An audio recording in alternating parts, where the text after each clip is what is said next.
Saya akan mengundang Menteri Pendidikan dan Kebudayaan Republik Indonesia untuk memberikan paparan. Kepada yang kami hormati, Bapak Nadiem Anwar Makarim. Waktu dan tempat kami persilahkan.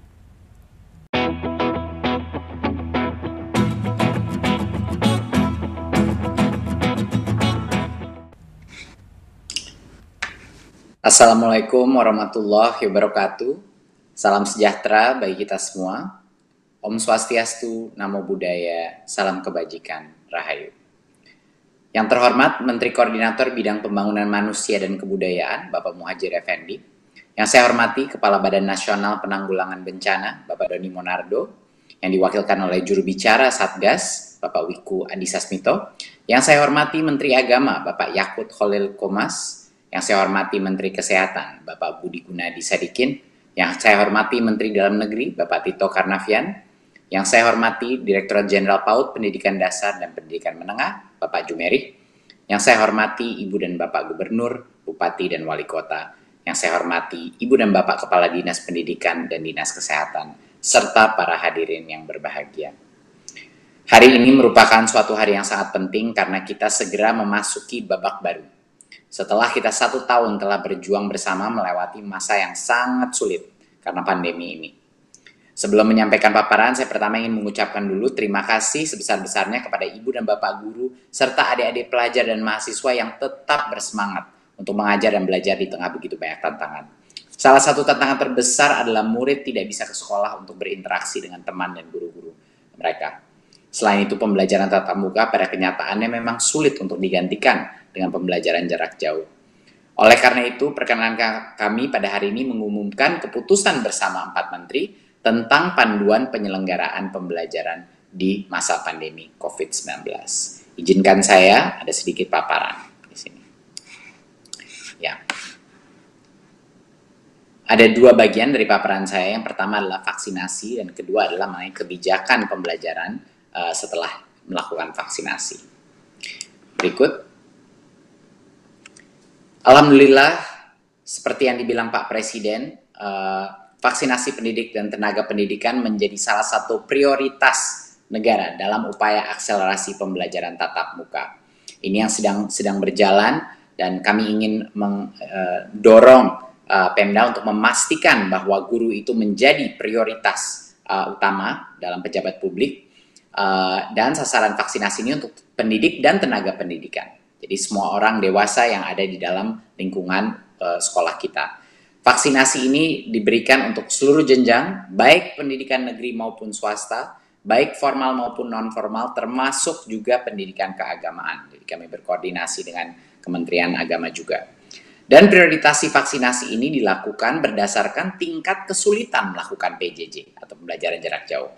Makanya saat vaksinnya sudah tiba, kami selalu memprioritaskan yang paling mudah dulu.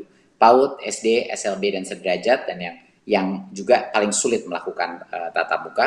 Baru tahap 2 yaitu SMP, SMK, dan akhirnya tahap 3 yaitu pendidikan tinggi. Kenapa kita melakukan prioritasi ini adalah yang paling mudah itu yang paling sulit melakukan PJJ. Mereka yang paling juga punya potensi ketinggalan yang paling besar karena semakin mudah, semakin formatif pengalaman pendidikan mereka. Jadinya itu yang kita prioritaskan dulu. Berikut. Rencana vaksinasi seperti yang disebut Pak Presiden adalah ditargetkan vaksinasi untuk pendidik dan tenaga pendidikan selesai, diharapkan selesai di akhir bulan Juni 2021. Ya, kita mentargetkan untuk vaksinasi dosis yang pertama untuk tingkat jenjang yang lebih muda, PAUD, SD, SLB, itu paling lambat dilaksanakan pada akhir minggu kedua Mei 2021. Itu dosis pertamanya mereka. Dan untuk SMP paling lambat dilakukan akhir minggu keempat Mei 2021 juga, ya. Dan untuk pendidikan tinggi paling telat minggu kedua Juni 2021. Ini adalah target kami. Ini target yang tidak mudah dicapai, tapi kami sebagai pemerintah pusat ingin mentarget suatu target yang aspirasional agar kami bisa memastikan bahwa di bulan Juli hampir semua sekolah kita akan sudah bisa melakukan tatap muka secara terbatas. Tentunya vaksinasi yang dosis keduanya itu tergantung juga vaksinnya yang diambil yang mana. Seperti ada beberapa vaksin punya beda-beda kapan rentan waktunya atau jangka waktunya dari dosis pertama dan kedua. ya. Jadi itu adalah komitmen dan target daripada pemerintah pusat untuk memprioritaskan vaksin bagi tenaga pendidik, ya, dan guru-guru dan tenaga pendidik, dan juga untuk memastikan bahwa di bulan Juli semua guru-guru kita dan tenaga pendidik kita sudah divaksin. Satu hal yang ingin saya tekankan di sini adalah untuk memastikan bahwa karena arahan Pak Presiden sudah jelas untuk mencapai target ini, kami mendorong semua Pemda yang sedang melakukan vaksinasi untuk memprioritaskan guru dan tenaga pendidik, ya, sebagai sektor esensial yang sangat penting karena ini sektor terakhir di daerah-daerah yang masih tertutup, ya. Jadinya mohon ditekankan pada saat vaksin itu mohon diprioritaskan untuk guru dan tenaga pendidik sesuai dengan target yang sudah diberikan arahan dari Presiden. Berikut. Ya, sekarang kita masuk kepada kebijakan pembelajaran di masa ini, yaitu SKB, esensi daripada SKB 4 Menteri ini. Kalau kita melihat kembali untuk rekap sedikit mengenai sejarah daripada implementasi SKB 4 Menteri ini, ya, dari bulan Juli 2020, sebenarnya zona hijau dan zona kuning di berbagai macam daerah itu sudah boleh melakukan tatap muka, ya. Dan di bulan Januari bulan ini semua daerah sudah boleh menerapkan tatap muka. Ini adalah kebijakan. Jadi banyak sekali yang selalu menanyakan kepada saya, baik netizen maupun lain, kapan sekolah buka? Sebenarnya pertanyaan itu harus ditujui kepada setiap Pemda masing-masing. Karena dari bulan Januari tahun ini, ya, dari awal tahun ini, sebenarnya semua daerah sudah boleh melaksanakan tatap muka terbatas dengan protokol kesehatan. Ya. Jadi ini suatu hal yang mohon dimengerti juga masyarakat bahwa selama tahun ini sudah sebenarnya boleh dilakukan tatap muka. Berikut. Tapi kenyataannya realita di lapangan adalah hanya sekitar 22% daripada sekolah kita yang melakukan pembelajaran tatap muka. Ya, hanya 22% dari total sekolah kita. Bahkan di zona hijau dan kuning pun yang paling besar itu zona hijau dengan 41%. Jadinya kami sekali lagi ingin menghimbau, apalagi buat daerah-daerah di mana anak-anak sangat sulit dapat sinyal, sangat sulit melakukan PJJ, sangat sulit atau mungkin tidak punya gawai, ini adalah tanggung jawab setiap Pemda untuk memastikan bahwa tatap muka terjadi untuk anak-anak yang paling sulit melaksanakan PJJ. Tapi karena perkembangan tatap muka ini masih lumayan pelan. Jadi ini kami di pemerintah pusat merasa harus kami dorong lebih jauh lagi. Dan alhamdulillah dengan adanya vaksinasi ada kesempatan untuk mengakselerasi ini. Berikut. Kita sekarang ketinggalan dari negara-negara lain. Sudah 85% daripada negara di Asia Timur dan Pasifik sudah melakukan pembelajaran tatap muka.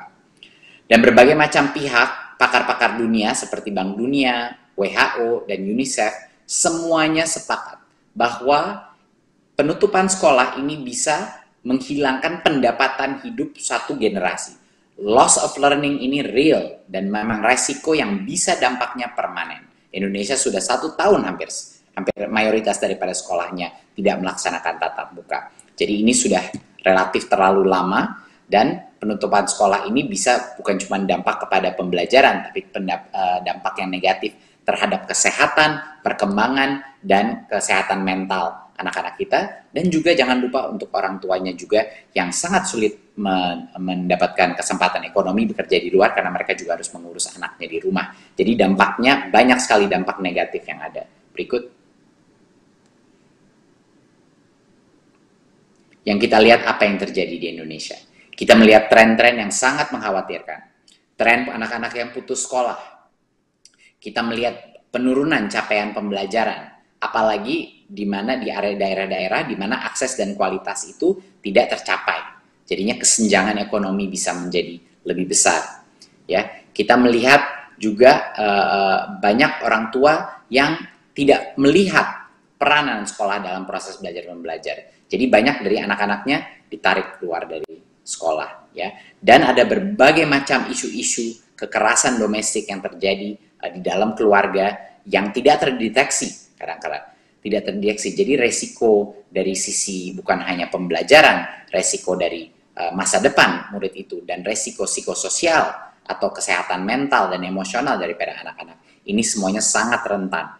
Jadi kita harus mengambil tindakan yang tegas untuk menghindari agar ini tidak menjadi suatu dampak yang permanen dan satu generasi menjadi terbelakang atau tertahan perkembangannya dan kesehatan mentalnya. Berikut. Riset sudah membuktikan dan kita sudah tahu ini dari data di seluruh dunia bahwa pendidik dan tenaga pendidikan karena umur mereka memiliki kerentanan yang tertinggi terhadap COVID-19, bukan murid-murid, ya. Jadi kelompok usia 3-18 tahun ini memiliki tingkat misalnya mortalitas yang sangat rendah dibandingkan kelompok usia yang lainnya, ya. Berikut. Dan kita juga tahu bahwa rate infeksi pada anak, terutama di bawah umur 18 tahun, secara umum itu infeksi pada anak itu secara umum bergejala ringan. Itu pun anak secara data di dunia yang kita punya adalah anak memiliki kerentanan jauh lebih rendah terhadap infeksi COVID dibandingkan dengan orang dewasa. Dan anak semakin kecil juga kemungkinan menularkan infeksinya juga semakin kecil, semakin muda semakin kecil dibandingkan dengan orang dewasa. Ini data dari UNICEF dan WHO, semuanya ini adalah alasan kenapa di berbagai macam negara yang dimana kasus infeksinya COVID-nya pun sangat tinggi, sekolah-sekolah sudah memulai melaksanakan tatap muka. Berikut. Jadi apa kebijakan yang kita keluarkan pada hari ini? Esensi daripada kebijakan adalah karena kita sedang mengakselerasi vaksinasi. Setelah pendidik dan tenaga pendidikan di dalam satu sekolah sudah divaksinasi secara lengkap, pemerintah pusat, pemerintah daerah, atau kantor Kemenak mewajibkan satuan pendidikan tersebut untuk menyediakan layanan pembelajaran tatap muka terbatas dengan menerapkan protokol kesehatan. Dan juga masih ada opsi pembelajaran jarak jauh. Kenapa masih harus ada opsi pembelajaran jarak jauh? Karena protokol kesehatannya itu maksimal kapasitasnya 50%. Jadi mau tidak mau, walaupun sudah selesai vaksinasi dan diwajibkan untuk memberikan opsi tatap muka terbatas, tapi masih harus melalui sistem rotasi. Sehingga harus menyediakan dua-dua opsinya, tatap muka dan juga pembelajaran jarak jauh. Tapi poin kedua yang terpenting adalah orang tua atau wali murid boleh memilih, berhak dan bebas memilih bagi anaknya apakah mau melakukan pembelajaran tatap muka terbatas atau tetap melaksanakan pembelajaran jarak jauh. Jadinya sekolah setelah guru-guru dan tenaga pendidiknya divaksin itu wajib memberikan pelayanan pembelajaran tatap muka terbatas dengan protokol kesehatan. Tetapi orang tua boleh memilih apakah mereka nyaman mengirim anaknya ke sekolah apa tidak. Jadinya ujung-ujungnya per anak keputusan ini ada di orang tua. Tetapi sekolah yang sudah divaksinasi wajib memberikan opsi tatap muka terbatas pada saat vaksinasinya sudah rampung. Berikut.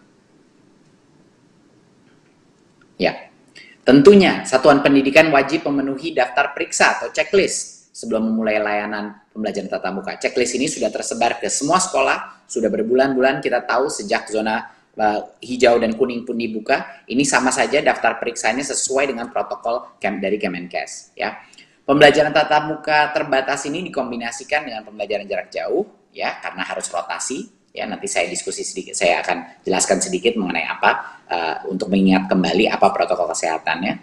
Dan tentunya orang tua dapat memutuskan anaknya. Kalau mereka tidak nyaman, mereka boleh memutuskan anaknya masih mau PJJ ataupun dia kembali ke kelas. Ya. Nah, pemerintah pusat, daerah, dan Kanwil wajib melakukan pengawasan terhadap pelaksanaan pembelajaran di satuan pendidikan. Dan kalau berdasarkan hasil pengawasan terdapat kasus konfirmasi COVID-19, pemerintah pusat, daerah, Kanwil, atau kantor Kemenak, dan kepala satuan pendidikan wajib melakukan penanganan kasus dan dapat memberhentikan sementara pembelajaran tatap muka di sekolah tersebut, ya. Jadi kalau ada infeksi di sekolah tersebut bisa dengan segera ditutup, ya, tatap muka terbatasnya selama infeksinya masih ada atau terjadi. Nah, dalam hal terdapat kebijakan pemerintah pusat, misalnya satu daerah itu atau kecamatan itu sedang melakukan PPKM, itu juga merupakan satu situasi di mana pembelajaran tatap muka dapat diberhentikan sementara, ya. Jadinya ada berbagai macam, bukannya kita mewajibkan tatap muka, tapi terus kalau ada infeksi COVID di dalam sekolah itu tidak ada penutupan. Tidak, itu salah. Kalau ada infeksi harus segera ditutup sementara untuk sekolahnya. Dan kalau daerah itu sedang melakukan PPKM atau pembatasan dalam skala mikro, itu juga diperbolehkan pembelajaran tatap mukanya diberhentikan sementara sebelumnya. Jadi ini poin yang sangat penting untuk diketahui. Berikut. Ya, seperti yang saya bilang, masuk sekolah itu bukan seperti sekolah yang biasa.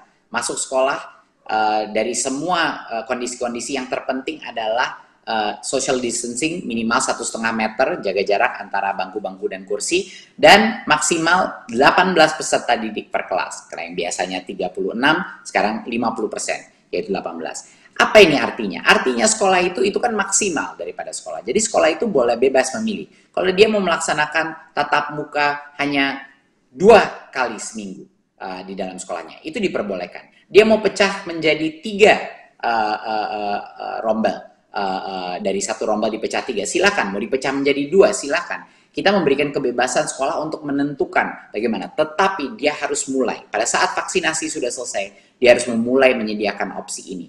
Dan dia boleh bertahap, itu terserah sekolahnya. Untuk membuat saya maunya 2 hari dulu, baru minggu depannya atau bulan depannya, memulai 3 hari seminggu melakukan tatap muka. Saya mau bagi di 2 kelas, di 2 grup, atau dibagi dengan 3 grup, itu diskresi masing-masing sekolah sesuai dengan kebutuhannya.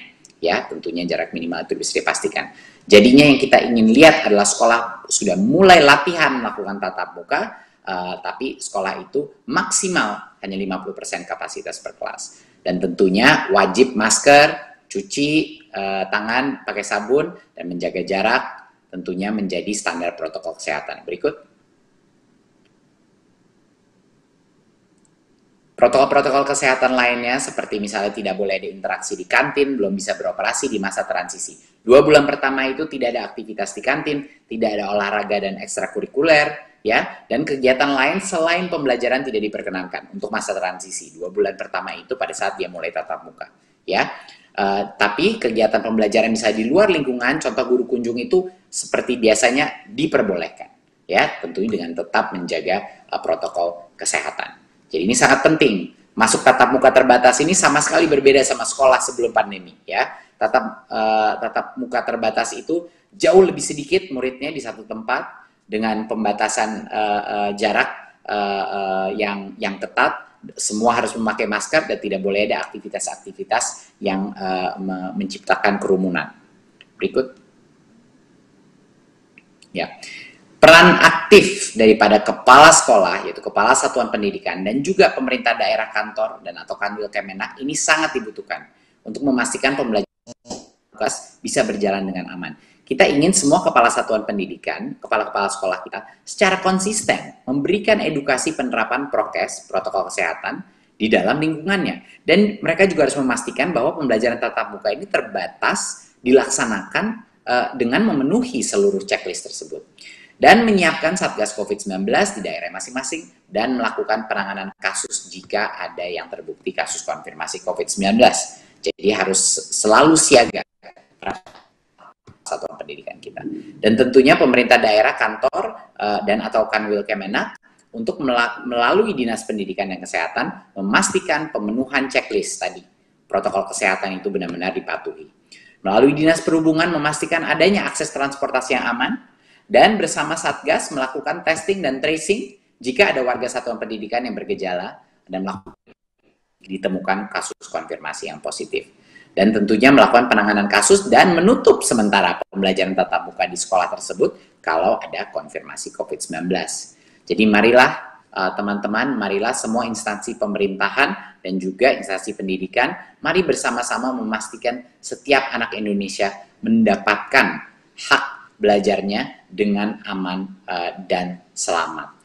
Ini adalah suatu harapan yang sudah disuarakan oleh berbagai macam masyarakat, baik dari murid, orang tua, dan juga guru-guru dan kepala sekolah di berbagai macam daerah, termasuk pun mahasiswa. Jadi bapak-bapak, ibu-ibu, terima kasih sudah waktunya untuk saya memberikan paparan mengenai ini. Kita harus mengejar ketertinggalan kita harus mengembalikan anak kepada sekolah dengan protokol kesehatan yang seaman mungkin, karena banyak dari anak-anak kita yang kurang mampu melaksanakan PJJ akan semakin ketertinggalan, dan dampak-dampak sosial dan emosionalnya bukan hanya terhadap anak-anak tapi terhadap orang tua dan guru-guru juga sangat signifikan. Jadi marilah kita berlatih untuk kembali kepada sekolah tatap muka dan di saat yang bersama menjaga protokol kesehatan dan disiplin. Terima kasih. Wassalamualaikum warahmatullahi wabarakatuh.